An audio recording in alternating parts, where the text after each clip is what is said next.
Welcome to the last episode of Season 1 of the Standard Gains podcast. And today we've got the one and only Brendon William, a super successful YouTuber, but who really is Brendon William? So Brendon William right now is just a fitness YouTuber trying to motivate, inspire, entertain people. And that is just what I currently do.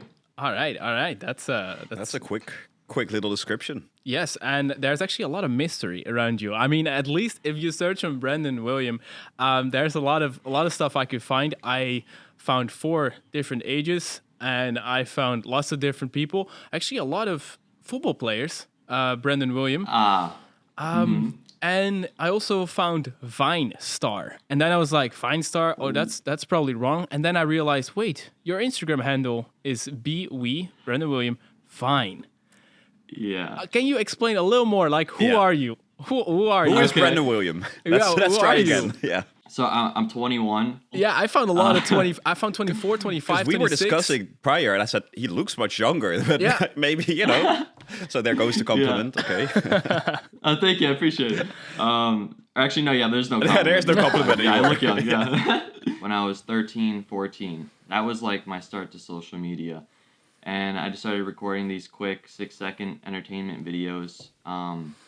And some of them started just to take off on Vine, getting like several thousands of views. Then I got into the whole social media game from there. And I grew that Vine account before it died to 100,000 followers. When I say died, I mean the actual platform. Yes, itself. they took it off for people, Basically, for people that are very young and listening, it's like, TikTok before TikTok. Right. TikTok would Yeah, better. exactly. No. So you grew it to 100K. The question is like, what type of content were you making at 13, 14 years old? So it was just like really random, what I thought was funny skits. So it'd just be like stuff that I thought was relatable to other people my age, and stuff that I thought would go on the For You page, which is like the trending page on Vine. And so I would just try to make funny videos, nothing fitness related like what I do now. It was literally just something that I had fun doing, like a passion for it. And just because I always wanted to be an actor growing up too. Just something on film, video, but I was always too afraid to actually go to a studio and do it. So I guess Vine was like my way of starting, getting into that whole style of industry.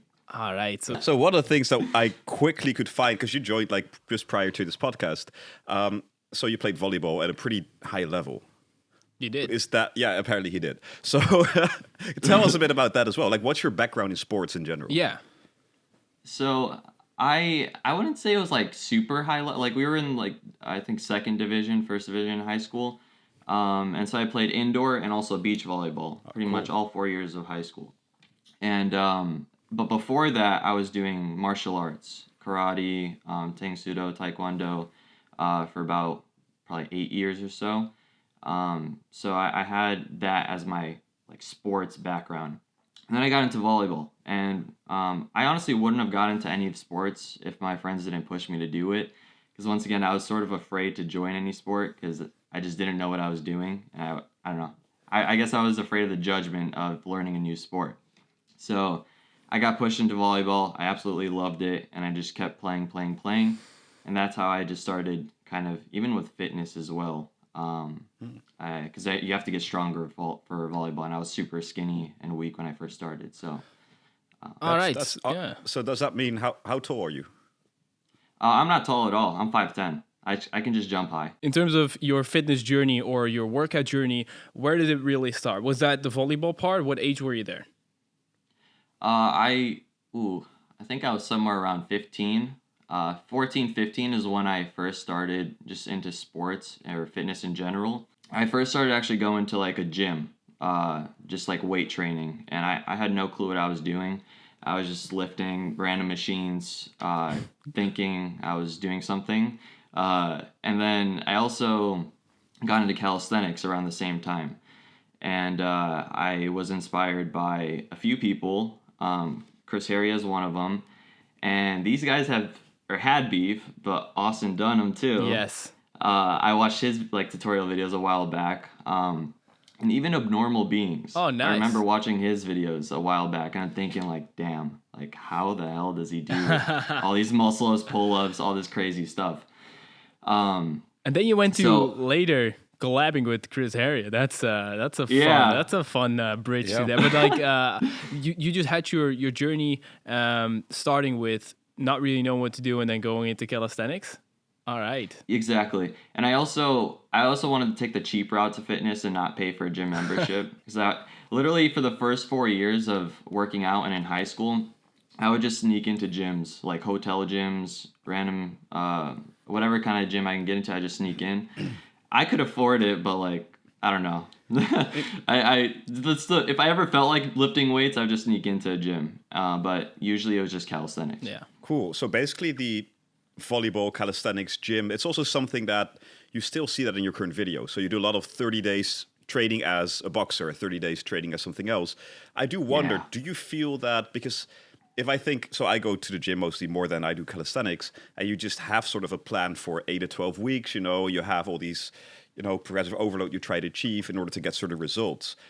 How would you say that's for you? Because you train completely different almost every month, it seems like. It's tough because all these different training styles, they're all very different. Like boxing was very high cardio, very high rep, low weight, whereas something like bulking for 90 days, 30 days, I was trying to get stronger and I was going lower rep, heavier weight. So I honestly train just however I train for that month, right? Yeah. It actually changes because I'm going to do gymnastics for 90 days. So that's going to be a lot of ring work, way less weights. And so and I'm also going to do Brazilian Jiu-Jitsu. That's my next one. So that's also going to be completely So different. back to your roots, sort of. Correct. Cool. Yeah, basically. So my training style it's a mix, but I would say usually it's a combination of the 3 compound movements in weight training and then calisthenics, pull-ups, push-ups, dips is what I aim for. And usually the 8 to 12 rep range, 4 sets for hypertrophy. So that's generally my training, and then outside of that, it's whatever I'm doing for 30 days. So whether that be Brazilian Jiu-Jitsu, boxing, etc. So that has to be sort of like I do it as well for a few times, but a few times a year types of videos, but not even like fully training. Like also, well, I mean, I do think you do them very well and in a very unique way. I do think like training like or eating like this guy for 24 hours is a bit overdone on YouTube, so that's why I don't do yeah. it. Big time. But it must be hard for you to like tracking progress on itself, because one day you're trying to like gain weight and one day you're trying to be as light as Yeah. possible because you got to hang in the rings. Like that's Oh my God. yeah. Yeah, I ran into that issue when doing boxing and bulking, because bulking, you have to eat a lot. Yep. And I want to get bigger, but boxing is so high cardio. I'm like dripping sweat by the end of it that I burn so many calories from that. And I also can't weight train because I'm so tired after doing all that boxing. Were you doing it at the same sometimes time? Correct, yeah. Oh, at for the like same 1 time. month. What? Yeah. How does that work? Yeah. Oh, you wanted? Man. So what happened was like bulking started for 90 days, and then I would say the last 3 weeks of bulking I started boxing, and so it got into the way a little bit of my bulking video, but I still tried to mix it in with whatever energy and time that I had, because that's just kind of the hustle on YouTube. You gotta be constantly making videos, and so sometimes they will have to clash, just like boxing and bulking did for me. Yeah. I mean, I would probably never go that route in terms of. You do project at the same time, but this sort of clashes, right? I do projects Yeah. at the same time a lot, but it has to do more like with completely different challenges. So it has to be like a 90-day body transformation, and then at the same time you're doing like something completely different. Like it's Oh, yeah. different projects, but videos that maybe take like a day or 2 days or a week to record, and not necessarily. Yeah. But I mean, it's interesting. Didn't It know is. that, and didn't expect that actually to be a choice. To be like, all right, fuck it, let's do it like during. Yeah. Yeah. So the reason why I was able to do it specifically with this is because boxing is more skill. My focus wasn't a before and after for boxing. Oh, It was okay. more so Yes. how good can I get? That's why I never mesh it like that if it's like a body transformation, because obviously that wouldn't make sense. Yeah. But boxing, my focus was how good can I get with this skill? and then the bulking is the actual body transformation one. True. Just to clear that up. Oh, I mean, okay. that really makes me wonder, like, how do you structure your days? Because if you have these challenges, I think that will influence the structure of your day quite a bit. All right, so yeah, what does a day Yeah, in what the does a life day in your of life look like? of Brendon Kalal look like? Oh wow! So it varies. There is no like one specific thing I do. I wake up, brush my teeth. Something I've been doing recently is going on a quick 5-minute walk, 5-10 minute walk outside. Very good. I just find for me it helps clear my head, helps get the body flowing, moving, and it kind of sets me on pace for the day. Starts the production of testosterone in more early morning, better for gains. Natural light. There we go. Yeah, there we go. there we go. I just learned that right now. Yeah. All right. So I would do that, eat breakfast, just like 4 eggs usually, some toast and avocado. And then I get my day started, whether it's just work, I just edit a video, record, pretty much till the end of the day. And then in between, I'll take like maybe a few breaks here and there just to watch some YouTube. But my whole life is literally just like wake up, eat, work out, and work, and then go to sleep. And that's pretty much every single day. Yeah. This sounds familiar. Yeah, it's basically That's the basically same. you too, Yeah, huh? it's basically the same. So yeah, it can be all over the place, but 7 days a week. But pretty much, yeah. But I will say, and a lot of people, especially like in my family or friends, they don't understand that, that like with YouTube, it's just constant work. And they want me to take time off and hang out, and I do. But it can't be as free as I can be. I generally try to stay focused on track because this is my ultimate goal, to keep growing the channel. yeah, that's it's also good to take a break, but Oh, yeah, definitely. I never take one. Absolutely. I always say that, but I never take one. I remember. Oh. Yeah, go ahead. Sorry, I just remembered. But I do, when I say I work all day, it's not exactly the truth because there is a lot of downtime where I procrastinate. So yeah, I get off task, off focus pretty easily just because I look at analytics, I look at random stuff on my phone. But generally, I try my best to stay focused the entire day and just work. All right. Yeah. But that doesn't mean I'm constantly going. True. Yeah, I was just laughing because of something Stan said, reminded me. So one of the things I always try to tell people is that balance is important and sort of have routines and all those things. And then, at some point, Stan sent me a voice note at like 7 p.m. I started taking evenings off. We're like at a nice walk now. I'm going to do this more often. I'm together with my girlfriend. This is really nice. I feel so much more energetic. And I asked him how, great. How often have you been doing that since that night? Yeah, that was the answer. Yeah, so that was the one night. since that night. Oh my God. That one day. And I was like, yeah, I should do this more often. Yeah. So, well, we're sitting here in the evening. Yeah. But that's YouTube life, I guess. It's part of the YouTube YouTube life, I would call it. And I mean, it's in the end, most of the time, it's worth it, I guess. How are you? Oh, yeah. How are you doing? Oh, it's very worth it. Yeah. I'm very happy with where I'm at. Other people find it interesting as well. Because very few people, as many influencers as you think there are out there, you don't see very many of them actually in person. And you find that out really quickly when you start to record in public, because people constantly walk up to you and just ask you, like, yo, what are you recording? Who are you? And it kind of makes people's days sometimes, like seeing you record, doing random stuff, because they don't see it. Usually it's just a boring, every day you're walking to the store doing this, and then I'm just like randomly screaming at a camera in the middle of the street. Like it just, it kind of throws people off, but it makes their day a little bit more interesting and more entertaining. So, Yeah. So yeah, it's fun though. I really enjoy YouTube, and it's very worth it. Absolutely. Nice. And I learn a lot doing YouTube, and it's made me grow as a person quite a lot. Yeah, 100%. Actually, before we go to like your YouTube journey itself, let's go a little back. Like, where are you? Where did your life start, and how did you become the man you are today?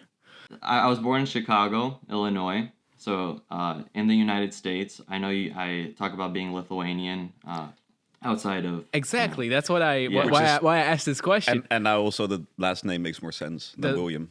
Yeah, William. Yeah. Yeah. So this is also why I asked the question, because again, going back to the mystery around Brendon William or Brendon Kalal, is that the right pronunciation?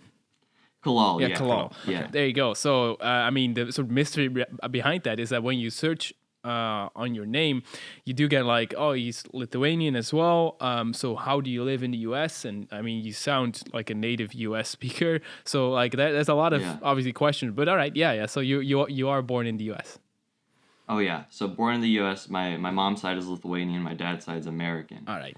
And so, but every single summer as a kid growing up, I would go to Lithuania, and I would go for my school summer break. So it'd be like 2-3 months, and so I live with my grandma on her farm, experience the culture, hang out with my family, learn the language, and then I'd go back to the U.S. to American school, and that would be my process every single summer. But I stopped that at around like 12 years old, just because expenses. It's really expensive to fly every single summer. It's like over $1,000, and then also just school, and time in my personal life. Like I couldn't just go every single summer anymore. So, but that's the whole Lithuanian thing. I just have family in Lithuania, and that's how I am half American, half Lithuanian, and that's how I grew up too. Oh, Cool. all right. And then so early starting with Vine, which then grew into so. Did that immediately lead up to your YouTube? Or did you... there was a big wave of Viners actually taking over YouTube. That was around the 2000. Well, I think it might have been 2016, 17 part where like lots of Viners took over, and they're still insanely big. Like you've got Lele Pons, you've got Cody Co, obviously, you've got Daniel Gonzalez, you got a lot of big Viners who took over YouTube. Did you use that following as well, or did it come later? Did it come later? So my following was not nearly strong enough or big enough to be able to transfer. If I were to try, I probably would have gotten a few hundred subscribers, maybe. So for me, the YouTube was something I did on and off, as I did Vine. I'd post for 3-6 months, burn out, stop for like a half a year, then I'd start again. So if you look back on my channel, you'll see like massive time gaps in when I posted videos. Like burnout? You just see me like burn out, yeah. So the biggest issue for me when I was first starting with YouTube is I would never take it seriously and fully commit. I wouldn't invest in myself. And so I would literally be using like a light bulb and a broken tripod, really crappy camera. And I wouldn't have an external hard drive or anything, just like 60 gigabytes on my computer. So when it came to editing, it took me forever because I would have to constantly delete clips, and I could only make like 5-minute videos or so because that's the only storage I had. And so my issue was I wouldn't invest myself to make the process of recording easier. And as a result of that, I spent countless extra hours trying to make it happen, and I would just burn out. I'm like, bro, like I can't keep doing this, because I'd be up at like 5 a.m. every night trying to get this video done, and I couldn't because I didn't have the extra space. And so burnout is very real, and it can happen if you don't invest in yourself and you don't commit. But what saved me is my actual passion to do video and YouTube. Even if I burnt out, I would be back 6 months later, just naturally. I don't know what it would be. I would just have this feeling to start and keep doing it, and I just kept doing it. And it took me probably like 5 or 6 times of burning out to realize this is the reason I'm not investing in myself. I have to get actual equipment. So I bought a ring light, I bought a new tripod, I got a nicer camera, and I went from there. Oh, and I got an external hard drive. That was 1 terabyte. I think that's sort of in there. There's really good advice for a lot of people, because a lot of people, they, even in business, right? They start making money and they just put it on the bank account, or they don't want to invest in themselves. And then later they're going to complain like, oh, I'm not growing. My business isn't growing, or my YouTube isn't growing. It's all about investing back and understanding that it's not, you're not there for a super quick win, especially on YouTube. Like, it's not a quick win, right? You have to invest. You have to have the longevity, basically. And I will say it's, even if you're not making money, if you're going to take it seriously, you have to invest your own money that you've made from your other job or whatever, whatever work you do. I mean, because I didn't have any money when I just, whatever money I made, I put it into the sick thing nowadays is that if you have a phone, this is gonna get you basically as far as you can dream, because there's still big YouTubers just doing just iPhone videos. I think, and they're quite big. So it just if you have the right video idea, you can get very big. No, it's back in the day, definitely. If you're talking about like a few years ago, even just a few years ago, but when I started like 10 years ago, 8 years ago, yeah, then the cameras on your phone wouldn't be sufficient, and then you just have to get a camcorder, you just have to get a DSLR, which is like a big investment, like $300-400 for someone that just like has no money, is 14 years old, obviously. And I will say I got very lucky, because I started with the Canon T3i. Yeah. And I don't know if you saw this whole entrepreneurship series I did on my channel, but I met a lot of entrepreneurs. I interviewed 30 millionaires. Oh yes, and one of these, I've seen that. Right. So, and one of those millionaires I interviewed, a close friend of mine, his name's Phil, and he actually gifted me a whole DSLR, a Canon T6i with a nice wide-angle lens, and he also gifted me a drone, a DJI Mini Mavic drone. And I genuinely think, like, without that extra equipment, I don't know if my channel would be where it's at today. What? Just because. Why did he do that? Why did he do that? I don't know. I think he saw my vision. He saw that I'm kind of motivated, and he was just kind enough to gift it. Who was his name? What was his name? His name's Phil. All right. I mean, I do think, speaking from experience, from knowing people like that, and also having helped some They people. want to help people. Yeah, and basically, so if I think back at my journey, part of it was me having sort of a mentor, someone who helped me, and rather than wanting money in return, he said, return a favor to someone else. So that's why with Iman Gaji was the first person I helped, who is an entrepreneur. Also, not because I wanted money, but hey, I had to pass it on, and now he's helping people. So I think that's sort of especially with like business side, that's pretty normal. But gifting this much though isn't always normal. Yeah, I mean, he's very successful, and I guess we're kind of like good friends now, because he in a way is sort of like a mentor to me. And so he really does like what I do. His kids watch my videos now too. That's cool. So yeah. But first he gifted me the Canon T6i, and then way down the line, after I was still recording more videos, getting bigger, then he mentioned he's giving away his drone. So I was like, okay, yeah, I'd be more than happy to take it. Yeah, if you insist, you know. If you insist, yeah. Cool. So yeah, and I say that because, I didn't know what camera to buy, what camera to upgrade to. I was kind of still afraid to invest, because this was beginning of 2020 when the pandemic was happening, and which is actually when my channel started to actually blow up and grow from 30-day videos. But yeah, without the help, I don't think my channel would be where it's at today. That is basically where YouTube journey started. What about now? Well, your vision is very clear, at least to me. You want to grow on YouTube, and you're doing a decent job at it right now. What is your strategy towards YouTube? How are you viewing YouTube right now? You're doing YouTube full time right now, just to get that out. Yes, exactly, because that's the entire day. Yeah. But your YouTube journey, how are you looking at it right now, and how did you grow? The way I go about it is just posting consistently once a week.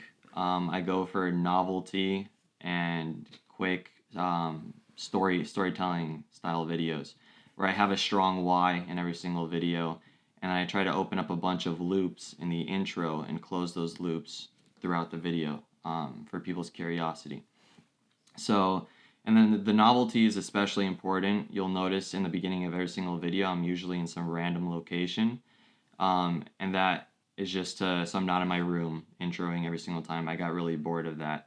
So I always like to be somewhere random, something that catches people's attention, and I use the drone a lot to show the entire view. I'll pop something up behind me. So my strategy is catch attention, open up curiosity loops, as many as possible in the intro, close them throughout the video to keep people watching. And now I'm starting to play around with the packaging, which is the thumbnail and the title. Trying to work on improving that as much as possible, just testing different things. And I've seen you do the same too, where you're changing your thumbnails and titles. We all do it. Yeah, 100%. Yes. I have a question about that, because we had several YouTubers here. So when do you decide on the title and the thumbnail in the process?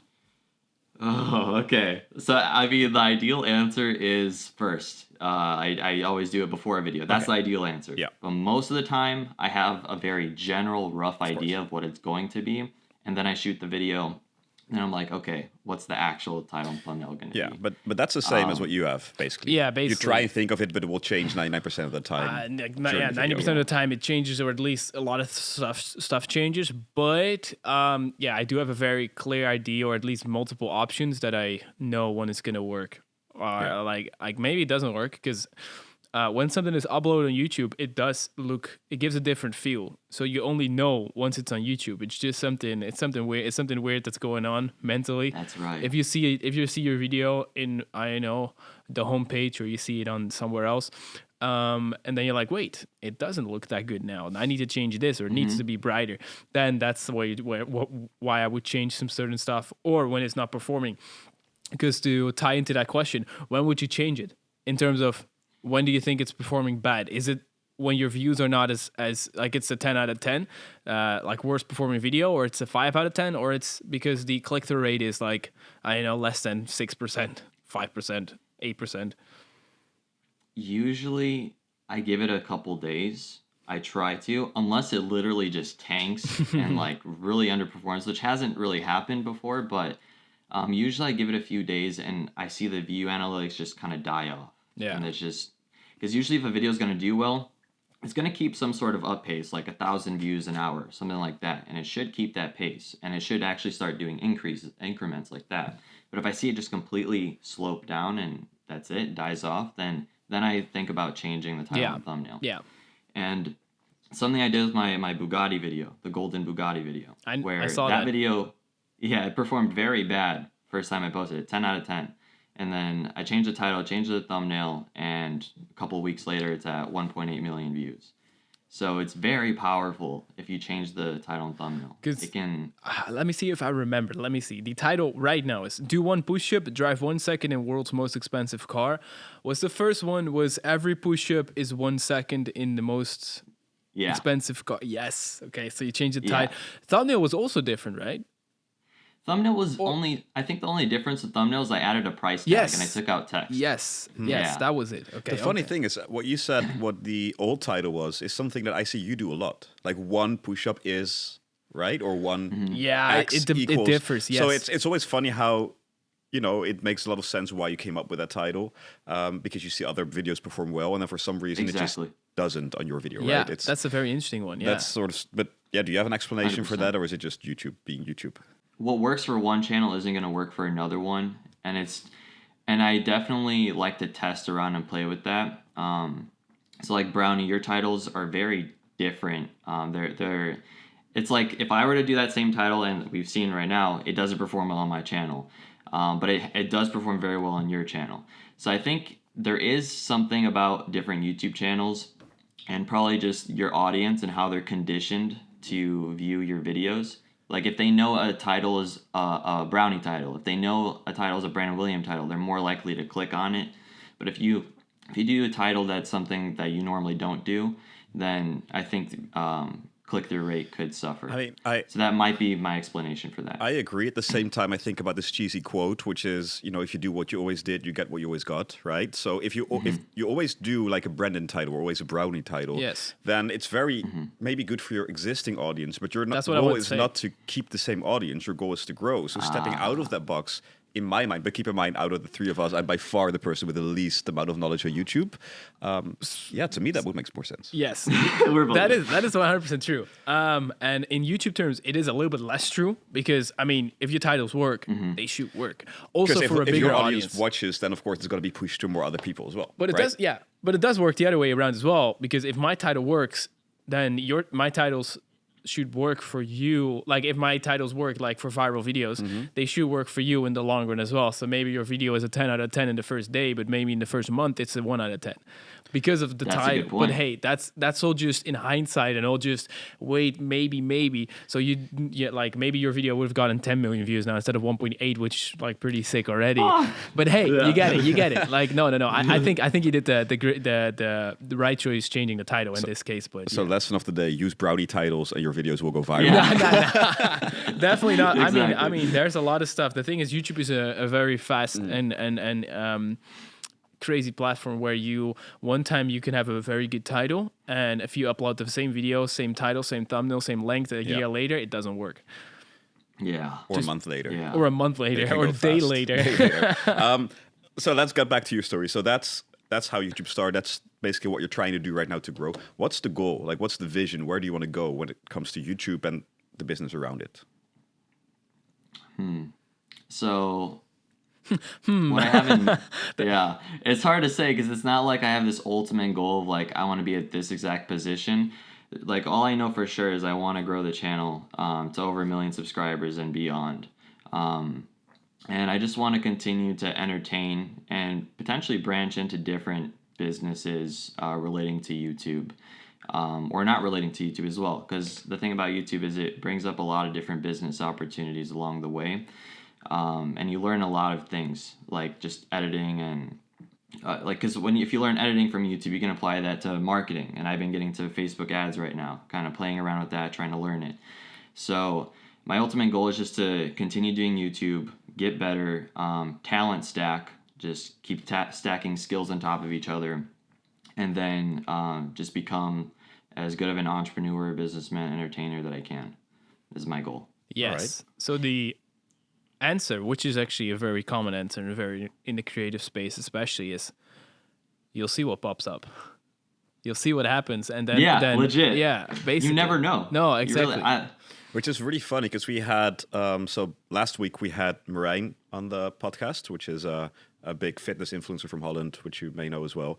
And he was very much like, I have such a clear vision and I really believe in the law of attraction. And because I know this is where I want to go to, I know that I'll do whatever it takes to make that. So he's more from, I would say more, it sounds worse but more like an entrepreneur mindset, while you're maybe more of a creative mindset. Like being in this creative sphere just will, I'm going to keep evolving and keep improving my skills, which is great. Yeah. That's it's a very different true. way of looking at things, I think. But he does have the same sort of way of looking at it in terms of 1 million subscribers. Oh yeah, and the beyond. one isn't better than the other. Oh no, mean, definitely it's not. just a But I different think way. it's a good distinction Yeah. because I feel like, and I think Marijn would agree, like more businessman, more of an entrepreneur. Whereas lots of people on YouTube that are very big are more creators and are some are very bad at the business stuff, and some are also pretty good at the business stuff. So I suck at it, if I'm gonna be honest. Like, monetizing is always the worst part for me. Like I can make videos, but monetizing, Let's don't jump even into that ask. then. So what kind? So we saw a video of yours and where you basically gave away $10,000. Now looking at your views and the RPM that you will probably be getting, I don't think that video made you 10K. So you must have other streams of revenue. no, okay. I mean, hey, maybe in a month if it blows up a little bit more, but Change it to a brownie title. But no. So yeah. Simply put, you did a video where you say first to lift 100,000 pounds gets $10,000. Yeah. And the smart part was you was in there as well. You were in there as well, and you could win the $10,000 as well. Unfortunately, you didn't win, and spoilers. But you Damn. you didn't win, and you lost the 10K basically. Yeah. Sucks. But if the video goes viral, well, first of all, for me that would be, the video would have probably 2.5 million views to go over 10K.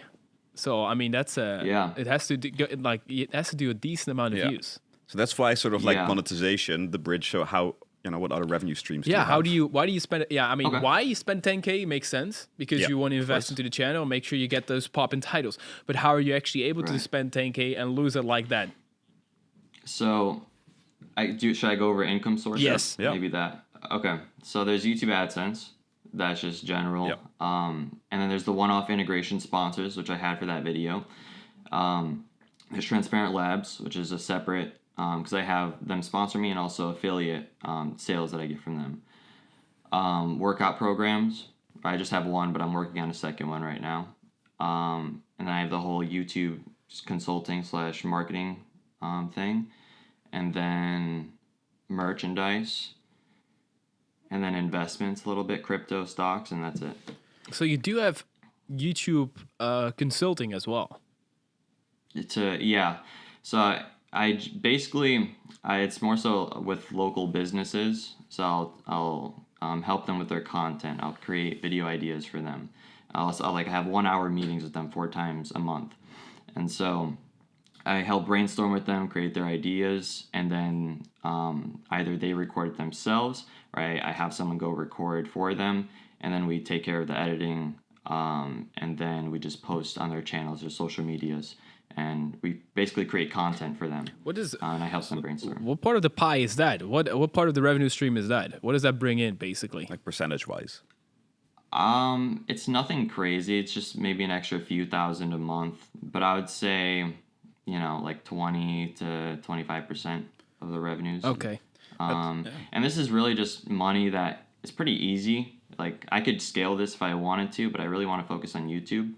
And so it's just extra money that I don't necessarily need that I can just put into my videos. Nice. So Yeah, I mean it's a done for you service basically, especially if you do the everything for them, right? How much time would you say you spend on it a month, like on that business?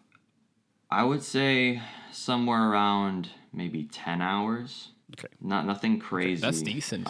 Yeah, because I was just looking at the Yeah. opportunity cost. If you would have said like 10 hours a week, right, the opportunity cost might be putting out an extra video a month, right? So instead of doing this, but if it's like 2 hours a week, No, that's not a lot. then that's fine, of course, because there's so many hours you have anyway. So It would be worse if I didn't have like someone to edit Yes. and Yes. to Yes. outsource to.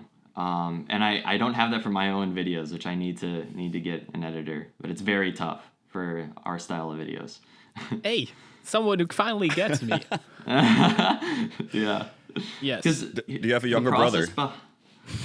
Oh yeah. That's no. I said, do you have a younger brother? Because that's the solution Stan basically found. Sort of, yeah, Just- yeah. Still a lot of editing done by myself. Yeah, of but course, but- yeah. But yeah, what So I was gonna say the reason why it's so difficult to get an editor is because I literally do not know how the video is gonna turn out until I sit down and edit. I don't like literally. I'll like maybe when there's 4 hours left of editing, that's when I know how the video is gonna come together. I'll like voiceover, put in random voiceovers here and there. I forgot to record a clip. I got to go back and record it. Yes. Wherever. And so, so it's just like it's so hard to outsource that to someone because I need to have a really strict outline to give to them if they're gonna do it. exactly?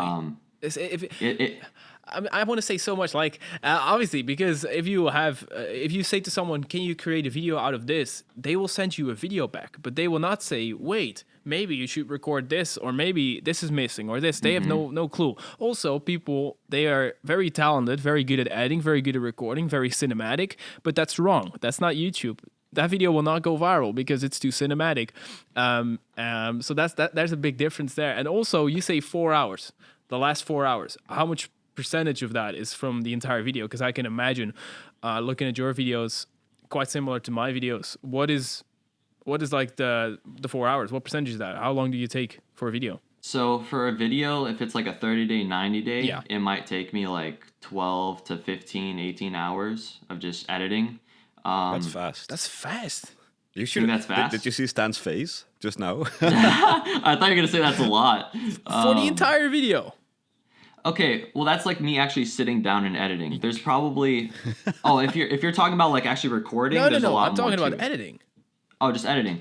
Then yeah, I would say 18 hours at most for just sitting down and editing. What? But that's like, so are you saying you edit longer? Way longer. How long? I edit for days. Like, I already have what is it? I probably have 18 hours of footage.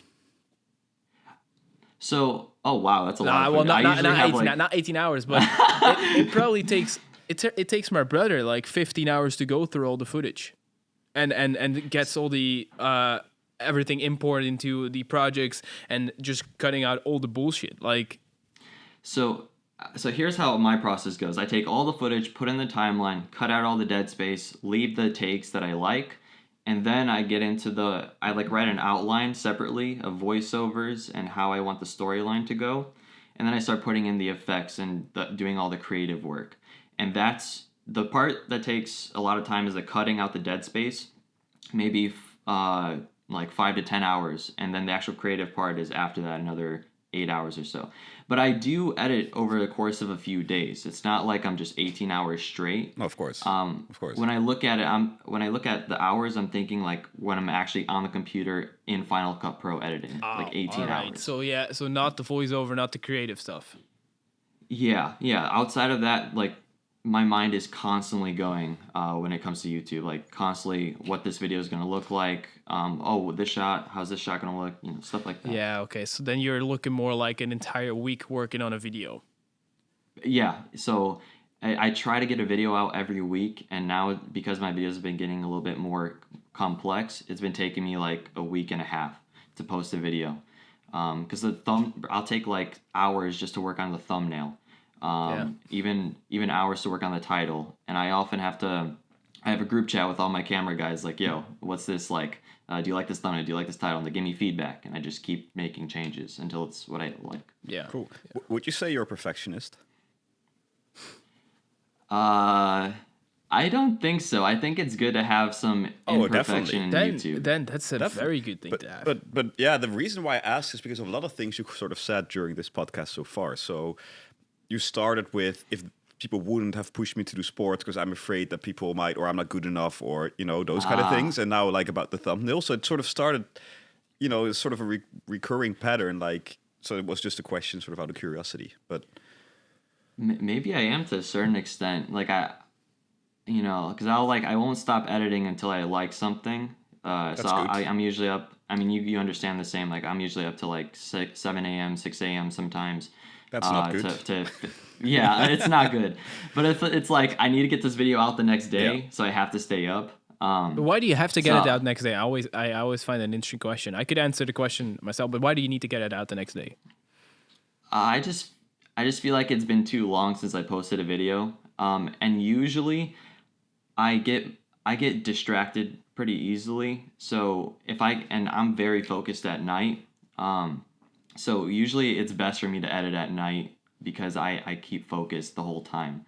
In the morning, it doesn't really work out as well. But for me, I get most of my work done in the late 1 a.m., 2 a.m., 3 a.m., super focused. And yeah, that's why I feel like I end up getting the video out the next day because I just stay focused the whole time and I get the video done. So that's how it happens. Just out of curiosity, are you more creative in the morning? Nighttime, 100%. Also nighttime. So both more focused and more creative in the night. Yeah, I struggle so much in the morning to stay on task, to do anything, really. Fun fact, it's like 8 a.m., 9 a.m. now for Brendon. Yeah, at the moment. Legit, yeah. Yeah, so that's why. So that's why. No, I have to say you're quite energetic right now. So did you actually have to get up earlier than normal to be on this podcast with us? I woke up at 7:30, so 30 minutes before. 30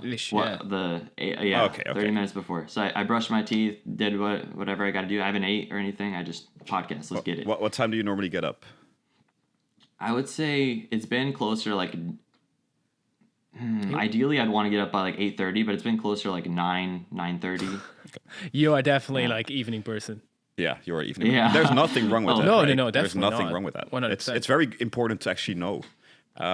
Because especially in the entrepreneur world, if you've seen those videos, people always say, "Oh, get up at 5. You know, you should hustle when others sleep." Yeah, if it doesn't work for you, sleep. Nice. Right? Cool. Yeah, exactly. Are you guys morning person? I am. People?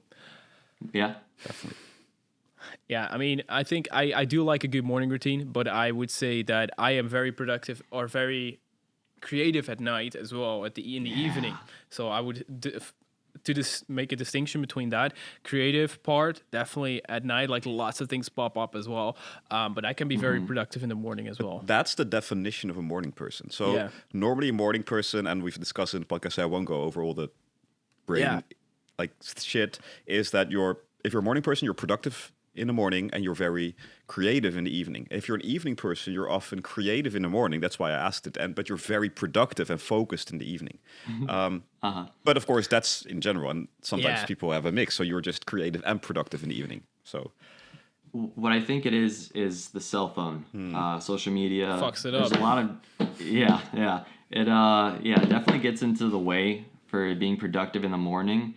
And like I can try to be productive, but normally it doesn't work out. Like a YouTube video will pop up, I'm like, it's a solid video. Gotta watch it, man.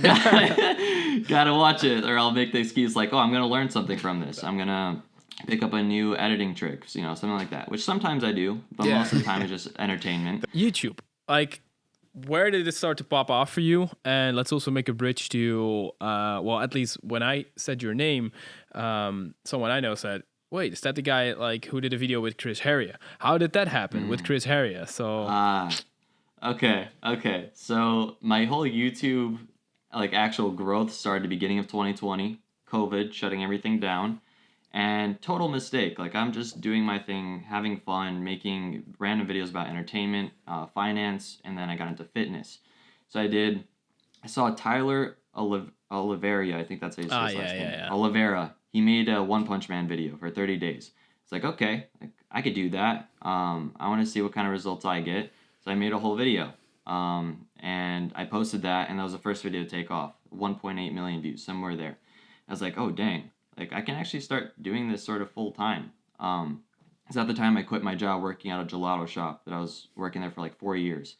And I quit because I had to move, not because of YouTube. And I moved like 40 minutes away. But it just so happened that YouTube took off and I got monetized at the same time. It's like, okay, like I'm just going to try this and make it work. So you weren't monetized up until that point? Up until One Punch Man took 2020, off. damn. Yeah. So it took YouTube like 2 months to approve me for monetization. It was very weird. I had to tweet them on Twitter to get monetized. So that's the monetization process in like 2019, 2020. That was fucked. I mean, I think it's still fucked up, but I think like use a different social media platform to reach out to a social media platform, right? That's so weird. That's very weird. Use Hard Twitter to to reach out to yeah. YouTube. Yeah. Probably same would work for Facebook and Instagram because there's no way they'll respond to you on Facebook or Instagram. No. Probably a good It's thing. so crazy. Yeah. So I started getting monetized, right? I was maybe making like a couple hundred a month. I had savings from my job, so I was like, okay, I'm just gonna keep going with this. And my mom family was telling me like, yo, get a job, like don't do this. I was like, no, trust me, I got this. Trust me. So I stayed consistent. I kept posting. And I was like, okay, these 30-day videos are doing pretty well. It did well this time. What if I do one with Chris Heria? That's why those started, the 30 days. All right, makes sense. One of your first viral videos, that makes sense. That then you see the consistent, like it coming back so often, and you actually want to get them out as often as possible. Also, even to a certain extent where you combine the recordings. Exactly. Yeah. Yeah. So I noticed with YouTube, once a video takes off in a certain niche, usually you're kind of stuck in that niche. Because you have now an existing audience in fitness. So a fitness video took off for me. When I posted any kind of entertainment video, it would do very bad, maybe a couple thousand views. But as soon as I posted something fitness, learning a muscle up, some sort of skill, several hundred thousands of views. I was like, okay, we're going to stick with fitness. Because my initial strategy was create content that I love and enjoy, and whatever takes off, takes off. And so I continued doing, just workout videos. And so I enjoyed calisthenics. I was like, why don't I do a calisthenics one? But, who am I going to train like? And Chris Heria popped up right away. I was like, okay, I'm going to do Chris Heria. And so I created this video, training like him for 30 days. I posted up on the channel. And before this, I did make calisthenic videos. I think I learned the muscle up before this video. Some calisthenics style I think that's videos, the first video I've ever seen of you because it got recommended to me because I was watching Stan's video and some other calisthenics. Is that the one with your face in the thumbnail, super red? Yeah, I think so. Yeah. That's the Chris Heria thumbnail. I do a lot of red face. Yes. I do a lot of red face thumbnails. So, but anyway, I trained like Chris Heria, created the video. I think like in the first 2 weeks, I noticed it was like had decent views. I was like, okay, this could take off. And then like 4 weeks in, a month, like it just completely took off. Like several hundreds of thousands of views, and right now it's at 4.8 million views total.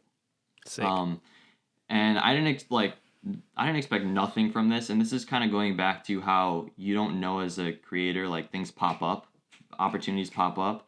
And so Chris eventually saw the video and he commented. He's like, "Yo, great video. DM me. I want to send you some Heria gear. I appreciate you doing this."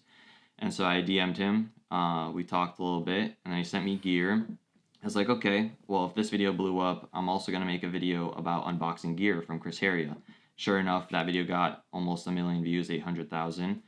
And so we just kind of connected, and that's how I kind of met Chris in a way, is just through creating this 30-day video, caught his attention, and we became friends in a way from that. That's honestly such a cool like tip in there as well for so many people, because so many people want to reach out to someone or want to probably randomly send you guys like stupid messages. You want to grab their attention, and you're not going to grab your attention or Chris's attention by sending hey or Hey. how are you doing? Yeah. Or Give how me a do you shout out. Yeah, give you like yeah. Oh so my God, when you yeah. say provide value, either provide value or well, this was providing value because you were getting a lot of traction to a video which probably drew people to him as well. I mean- provide value, get their get attention. 100%. My ultimate goal, I wanted to collaborate more with Chris, and he doesn't have to give a crap about me. I'm just some random guy that has a few thousand subs. But I was like, okay, how can I collaborate more with him? I was like, these videos are doing well, so why don't we do some more weight vest stuff? And so I did a bunch of weight vest giveaways with him. I did as many push-ups as I can in an hour, gave away one weight vest for every 100, right? So for him, it's marketing and just basically just marketing. Yep. And for me, I get content. I get to create a video. And also I have the connection with Chris now. So that's what you said, like provide value for someone you want to get in touch with. And you have to provide more value than you're going to get in return. That's always my goal. I have a really funny sidestep here. Stan, do you remember how we first spoke? Yes. So basically, I was living half in London, half over here in Holland, and I was following Stan, and he had a story like, "Does anyone know a photographer in London?" And a friend of mine, well, I actually knew several friends of mine who were photographers, so I provided value, connected him with cool guys so they could create videos, and that was like, hey, you know what? Let's just meet up one day and we'll see what happens. So sort of by helping him solve an issue, we sat there and now we have this podcast. And it's so cool how small things can change so much, right? Didn't go that fast, but They didn't go down. I mean, it was they were like, like hey, 3-4 years. It was like a few years, but yeah. But yeah. So that kind of reminds me, like another point is that it is really the smallest thing. A simple phone call to a gymnastics gym got me a client for my social media marketing, and also a 1 million viewed video, which is training like a gymnast for 30 days. A simple phone call. Yep. Like, hey, I want to do this video. Are you down? Said, yeah. We did the video. And then a bunch of different aspects branched out from that one phone call. Yeah. So And it takes the smallest action. But there's so, to it's get so something many massive. people who don't. I actually had dinner yesterday with a guy who's trying to build his business, and he said, "Yeah, it would be so great if I would be able to speak to this person. What do you think? Should I send him a message?" I said, "Dude, send him a message. If he doesn't reply, like send a proper message with value. If he doesn't reply, you have the same as what you have right now. But if he does, yes, that could change everything for you. So start calling, start reaching out to people in a smart way, right? That one little message can change your life." Basically. Yes. 100%. Or one video. And what Or I one like video, what I yeah. like about a video is that, especially if you try to, most of the people you reach, like if you're not going for like The Rock, or you're not going for like insane, I don't know, you want to, hey, Barack Obama, hit me up. Like that's not, if you're going for that, that's going to be a little bit too, but if you're interested in getting in contact with someone, making a video about that person is 99.9% of the time is enough, because seeing a video about you, maybe like you have hundreds of thousands of subscribers, I have 1.7 million subscribers. If I get a video really made about me, and there's someone direct messaging me saying I made a video about you, And they actually put effort. they in a lot actually of put that. effort. Yeah. Well, I mean, the video is good. I can reply to the video. I can see this and that. There's a 100% chance I'm going to see it if the video is actually like good enough, and like they actually put in effort. I will see it. If there's a YouTuber, if you want to get Mr. Beast to see a video, you actually can. Like that's going to be a little bit harder because he gets a direct message every single second probably. But then you would have to just put in a little bit more effort, a little bit more time. Right. And I will say you have to have the expectation set that you're not always going Yes. to get a response Yes. to. I made a video with Jeff Cavalier, training like him for 30 days. No comment, no nothing, no response. I didn't expect him to. You know, I was just like, I want to create a video with Jeff. I like his training. And if he responds, it's awesome. But zero response. I don't know if he saw the video. I think he did though, because he made a video like training like, he made his own video about training like Jeff for 90 days or something like that. But just have the expectation that what you do might not always work. Yeah. And that's okay. It's a part of the process. Yep. Yeah. I mean, Jeff Cavalier. He's massive though. Yeah, Like, he might get videos like that a little more often, training like Jeff Cavalier, because he is so Probably. big, so big in the Yeah. industry. How often would you say you get videos? Like people Not a looking- lot. So that's why. So if someone makes a Yeah. video about me, I will probably see it. So That's gonna increase right now. there's probably one or good video like I remember you showing me a few that do not qualify as good good videos. Like there's just weird videos out there. But you and do then, see them. Yeah, I do see them. Because some people send them to me, for example, and then I do see them. So I guess if Jeff Cavalier probably saw it, yeah. The video has like half a million views. Yeah, the video has like 700, Yeah. 800,000 views. It's definitely seen You it. probably saw it, yeah. Cool. Are there Yeah. some topics that we should like know about? Beginning of 2020, I actually had like pretty severe anxiety. It was bad enough where I couldn't really leave my own home. Like I would just start getting anxiety and a panic attack. And that came from getting the stomach flu a while back, or not a while back, but 2019. I had the stomach flu. It was pretty severe, just throwing up a bunch. And so that created this anxiety where anytime I was in public, I was afraid to get into that state of throwing up, getting sick or whatever. So what happened is I started avoiding all the uncomfortable situations, and that closed me in to my own home. And so eventually, like, I didn't realize I had anxiety at the time. I didn't know what was wrong with me. And then eventually, once it got bad enough, I was like, okay, like this is an issue. And so once I realized it, then I could start creating a change because I was mindful of the anxiety. So what I started doing is going out to the situations that made me uncomfortable, which is basically anywhere in public, going to a restaurant, at the gym, whatever, anything. And so I would go into public spaces until I got comfortable. And so I would keep pushing the boundaries then. Every single time, more uncomfortable, more uncomfortable, more uncomfortable. And then behind that discomfort, there's a lot of growth. And so this anxiety is something that fuels me for my YouTube. I always try to take a challenge to the next level, something extremely uncomfortable, because I know behind that, there's a lot of growth. And every single time I do it, I feel so good. I feel unstoppable. I feel like I can go doing whatever I want. And so that feeling of just growth is something that really drives me. And so that's another reason why I do all these challenges on YouTube is it's a lot of, how I like to envision, it's a lot of doors of discomfort, and behind those doors there's growth. And for me, I never want to get back to the point where I was before. That was the worst, worst mental state I've ever been in. And so for me, I have to constantly break open these doors and get to the growth behind it. Otherwise, the doors will continue to pile up around me and close me in. So for me, I'm constantly breaking these discomfort barriers, striving for growth, and that's my goal with my videos. So the 10K video, very uncomfortable. I had to get a whole gym to myself, had to get a bunch of people organized to do it. I was like sweating, like super anxious before doing it. But I got there, I did the video, and I felt incredible after.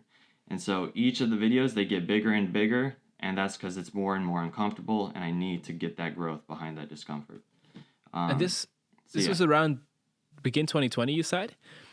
That's the Brendon beginning of 2020, actually. But but that's also the same time you started to blow up. Has that something to do with each other? That's right. Or like you said, I think so. Yeah, you said like obviously the flu 2019. But did it like because you're getting bigger? Maybe you start like, wait, this is actually getting reality. What is reality? What is happening? And then the pandemic happening at the same time as well, which might as well.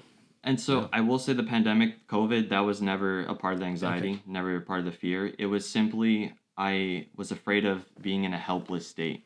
Because when I had the stomach flu, it was very severe, and I felt helpless, and I was like panicking, And so that was the anxiety that I developed. And in order to get over it, I had to expose myself to the uncomfortable situations. So that was the beginning, 2020 Brendon, the one just making these videos in parks because I was too afraid to go anywhere else. It's awesome because YouTube helps me grow so much as a person, and that's why I really enjoy doing it. Another reason why. just because it's a massive source of growth for me. Yeah. So Well, personal growth. Well, first of all, thank you for sharing. And I think there's a lot of value in there for a lot of people. And what I found super interesting is that the past 3 podcasts now that we had Mo, we had Marijn, and we had you as people who interviewed. And all 3 of you went something completely different, but went through something. And there's always 2 choices, and we've spoken about this in others. You can either feel a victim, and you can feel sorry for yourself, and like, oh, why is this happening to me? I'm going to stay inside. Or you're going to accept the fact this is what it is, and what can I do, to change this? What can I do? And unfortunately, there was actually a study posted today that 50% of students have been depressed last year, and 25% of people, also because of the pandemic, don't see a point in almost in living because they're only focusing on the things that they cannot do. And I think it's amazing what you show, like focus on the things that you can do, make steps every time, make sure that you keep growing, get out of it. And probably if we ask you how you feel now compared to the beginning of 2020. Yeah, that's what I wanted to ask. How is Brendon 2021? Oh my God, so much better. I mean, the anxiety is still present, and it's honestly necessary. For me, I know you guys ask what's your superpower eventually. Yeah. Let's go there. Yeah. So what is your superpower? Yeah. For me, my superpower really is the anxiety. It's anxiety itself is so powerful, it can really destroy you if you let it. And so if you can use it as a source of fuel for growth, business, YouTube, everything, it's very powerful. And so for me, I've learned to use it as something to fuel me, not destroy me. And so I constantly have this burning feeling inside me to go do. And it's because I'm using the anxiety to push me to go do everything that I need to do. Yeah, so lots of people feel anxiety. They feel it constantly. They feel it quite often. And you try to sort of make that feeling, when anxiety is present, make that feeling feel like you need to break it. You need to sort of go through. You go to the next door, basically. So you change the feeling. That's actually very interesting. Exactly. I use it as fuel. I get almost, when it comes up, I'm like, all right, time to move, time to go, time to do stuff. Because I know, if I stop, those doors are going to start piling up and I'm going to get closed in. And I have this fear of ever getting back to that mental state that I was in before. I never want to be back there. And so that fear is more powerful than anything else. So I will continue to push. That's man. So you're turning a negative into a positive, basically, which is super, super cool. Yeah. Are you familiar with NLP, neuro linguistic processing? Oh, big time. That's actually in my workout program too. I was gonna say, I try to teach people. Yeah, I think what you say has a lot of touching points with NLP as well, and also how you use it to actually get better. For people who are don't know what NLP is, we're not going to do it right now. Definitely check out neuro linguistic programming. It's super, super interesting and very powerful, I think. For people who don't know, very broad, what is it? So NLP, well, it's basically sort of neuro-linguistic processing, right? We can see that how can we say this in 30 seconds? Basically, we have our senses, right? And our senses is the way that we process everything, all the stimuli that we have, and it can be touch, it can be feeling, it can be hearing, and there's a lot of triggers that we have that we're not aware of. So certain sounds, certain smells, right? If you smell a certain thing, the smell you used to have in your house, maybe that reminds you of your mother, or a certain voice you hear. And we have triggers that we're not aware of. So probably at some point you were in a crowded place, there's a trigger going back to, oh no, that time I was in a crowded place, I felt bad, and this is what's going to happen. Exactly. But once you know that, you can start actually adjusting these triggers. So you can create triggers yourself that will make you feel good. So you see certain really famous entrepreneurs, when they go on stage or public speakers, they tap their fingers 3 times because that to them triggers a certain feeling of confidence. So you can create triggers yourself, and you can also learn to even unlearn certain triggers that are there that you're not aware of. And how to do that is complicated, but to learn it is super, super powerful. Super. Yeah. All right, so that's very interesting. And you actually have that. How have you sort of incorporated that into your workout program? So I just basically go over NLP, and I just go over what people can do to help them stay motivated with fitness. Maybe just realize certain barriers that are there mentally that they might not know previously. So teaching them being more mindful, to look back in their past. What are their triggers, like you said? Some people might be afraid to go work out because they were bullied for being fat as a kid in PE class, right? So if they go to the gym, they automatically start feeling anxious. They don't know why. Subconsciously, they might be afraid that other people in the gym are going to judge them, for being fat, for being overweight, so they never get into the gym.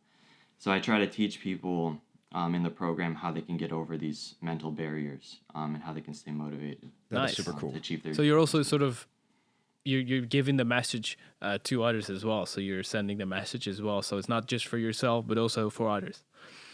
100%. And that's what I wish I could incorporate this more into my channel. But it just, I'm going to try to find a way, but it's so hard. Maybe like in an inspirational, motivational video, like a 30-day challenge, I can talk about anxiety because it's present with every video, every 30-day challenge, especially boxing. That scared me so much. But, you know, I did it. So Yeah. People should watch the video if they haven't done so already. Yes, 100%. sure. Yeah. 100%. All right, so let's go to the Last question. You 'cause already, you already knew the asked last it. question. Yeah. So you Yeah. know our last question, right? yeah. What is going to be the next big thing? Did you prepare this answer? Oh, okay. This one I was confused about this one. Not confused, but like I didn't really know what to say. I think my biggest answer might be cryptocurrency. Yeah, that's a good question. A good yeah. answer. I mean, like, what is going to be the next big thing? Can indeed be like cryptocurrency itself. Could be the NFT space, but it could also be space travel. But Oh. yeah, next big thing. But it could also be. Did you see there was a guy standing on a balloon last night? He broke the world record. He was in space and climbed up top of Whoa. the hot air balloon. The fuck no. Like on the, I don't even know didn't how. How did I that. miss this? What? I know it was last night. I was just you were saying space travel, so it Yeah, just but went like through my. that's crazy. Like, but that I mean, like, Very that, random, That but- would be a weird answer because it's not like the next big thing in general. Because I mean, TikTok. If you would have said that, I gave this example quite a few times. But if you would have said that like 2-3 years ago, what people were like, "What is TikTok?" Yep, musically True. Musically, at that yeah. time. Yeah. I personally don't like TikTok. Oh. Yeah. Oh no. I mean, there is some fun stuff on there, but I don't like Well, compared let's to be- YouTube. I'm not a big Let's fan. be honest. Their algorithm is amazing. Their algorithm is pretty good, yeah. Oh yeah. That's like Oh, so good. Yeah, like from a business perspective, it's an aming. Like it's They have a it's good product. insane. But you shouldn't have it on your phone because it's toxic. That's No my way. opinion. Yeah. Yeah. Seriously. Your brother Messes sends with me their dopamine. links to TikTok videos My like brother a few watches times it a week. a lot. yeah. Yeah. They're very funny though. Yeah, the ones he sent are quite funny. There are some funny people on there. The thing is, which I'm interested in the future, like, is TikTok going to be the platform which is going to be the platform where people go to for entertainment, or is it the platform where people actually feel like, wait, I just wasted this much time of my life, and when you watch a YouTube video, you can feel pretty fulfilled, or you could feel pretty, yeah, I just relaxed, I just watched a pretty epic video. Yeah. On TikTok, I've never had a TikTok session or whatever, how you want to call it, and be like, damn, that was a good session. I like that. I will do that tomorrow again. And either way, you will do it again tomorrow. do it again tomorrow or whatever. Yeah, the issue is, and I've said this before, that they're trying to change this TikTok. So they're really trying to push educational content Good content value. Yeah. because they want to start showing more and more ads. And they cannot show ads to 13-year-old girls who are looking at people who are dancing. Yeah, exactly, Stan. Thank you for demonstrating here. So they want to push more educational content, but I don't think that's really working so much yet. Or maybe No. I mean, maybe educating about memes. I'm getting a lot of Gary Vee videos there. Gary Vee videos. Yeah. I mean, That's all the- that's just what you're like, what you're like. That's What I'm probably watching That's or- a TikTok algorithm for you. But Yeah. yeah. All right. Cool, So man. next big thing, cryptocurrency. I mean, I think most people would agree. At least it's not going away probably anytime soon, or tomorrow it crashes to 0%. Yeah, no. Oh, potentially, yeah. I just think of it in terms of inflation. The U.S. dollar is massive inflation right now. So I think it's important to put your money in any kind of investment, or not any kind, but strategically, right? Index skipped funds, over that a little too crypto. fast. Actually. Yeah, so we're not going to go into the whole topic now. We should just have you back on the podcast some other day. But Okay, yeah, no worries. crypto is the worst hedge against inflation, because if you do it to have your money in a safe place where it's safe for inflation, crypto is not the way to go. I'm not saying crypto, Agreed. it could go 10x your money, but if you Absolutely. want to hedge it, what you said with like ETFs makes more sense. I was gonna say that's my main goal. That, and I do very little into crypto, but at the same time, there's a specific app where you get annual interest, which is really nice. It's like 9%, 5%, which is awesome. Yeah. So I try to keep a little bit in that, but Yeah. like you said, I stick with Yeah, stuff. you're staking your It's crypto safer. into BlockFi, for example. or a Voyager is the okay, one. there you go. Yeah. Yeah. Or once your videos get a bit more views, get some real estate because that's very nice to hedge against inflation Yes. and to get passive I want to get income. into real estate. Yeah. Because where are you now, actually?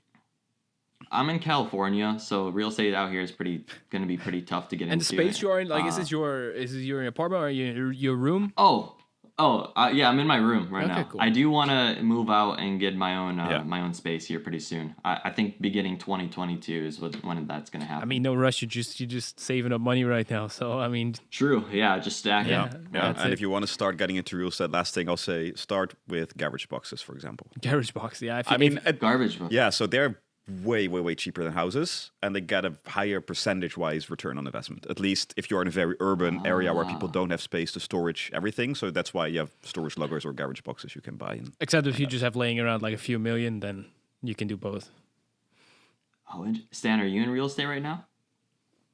Sort of. Oh yeah, you're in the It is an investment you didn't buy. Well, A real investor would not call this an investment because it's something I'm using. But yeah, this is my I bought this studio, so yes, that's my investment. I'm working on buying a place as well, an apartment, and that's definitely also. I mean, it's a home, but it's also an investment. But it's a home. there's this weird Oh, awesome. stigma of people who say you should never buy the house you live in. You should rent the house you live in and use the money to buy a house to rent out.